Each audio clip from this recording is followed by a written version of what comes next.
Pernahkah kamu mendengar kisah seorang hamba sahaya yang namanya Abadi dalam sejarah Islam?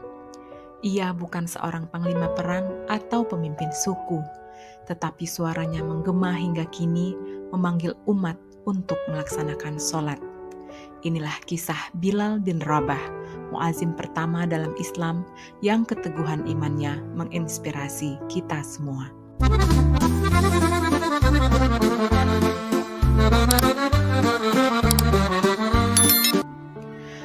Bilal bin Rabah berasal dari Habsyah, wilayah yang kini dikenal sebagai Ethiopia.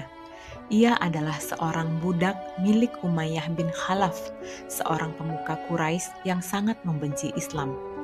Dalam kehidupan yang penuh penindasan, Bilal menemukan cahaya kebenaran saat mendengar ajaran Rasulullah.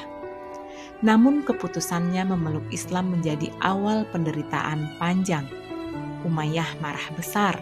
Baginya, budak tidak layak memiliki kebebasan berpikir atau memilih keyakinan. Saat kabar keislaman Bilal tersebar, Umayyah menyiksanya tanpa ampun. Di padang pasir yang membakar, tubuh Bilal diikat dan diseret. Batu besar diletakkan di dadanya dan menindih nafasnya.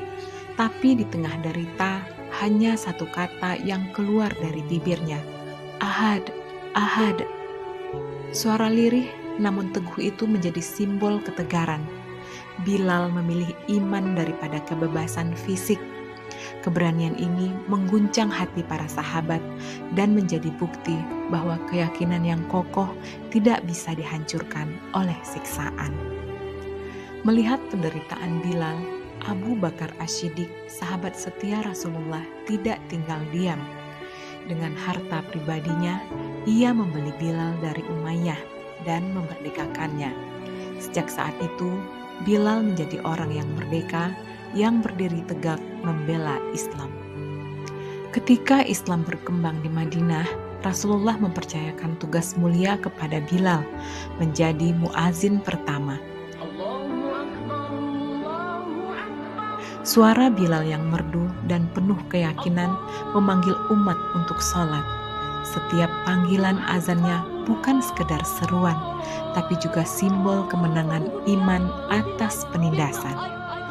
Namun setelah wafatnya Rasulullah, hati Bilal hancur. Ia tidak sanggup lagi mengumandangkan azan di Madinah. Setiap lantunan azan mengingatkannya pada sosok yang sangat ia cintai. Akhirnya, Bilal meninggalkan Madinah dan menghabiskan sisa hidupnya di Syam, berdakwah hingga akhir hayatnya. Bilal bin Rabah bukan hanya muazin pertama dalam Islam. Ia adalah simbol perjuangan, keberanian, dan kesetiaan. Suaranya mungkin telah berhenti di dunia, tetapi gema azannya akan terus hidup di hati umat Islam hingga hari ini. Dari Bilal, kita belajar bahwa pertama, jangan pernah menyerah pada prinsip hidup yang benar, meskipun menghadapi tekanan atau kesulitan besar. Kedua, kesetiaan dan komitmen terhadap kebenaran akan selalu membuahkan kemuliaan dan penghormatan. Dan yang ketiga, bersabarlah dalam ujian, karena Allah tidak akan menyia-nyiakan usaha dan iman hambanya. Keempat, keadilan dan kemuliaan di sisi Allah tidak ditentukan oleh status sosial atau fisik, melainkan oleh ketakwaan. Dan yang terakhir, milikilah keberanian untuk membela kebenaran, meskipun itu sulit dan beresiko.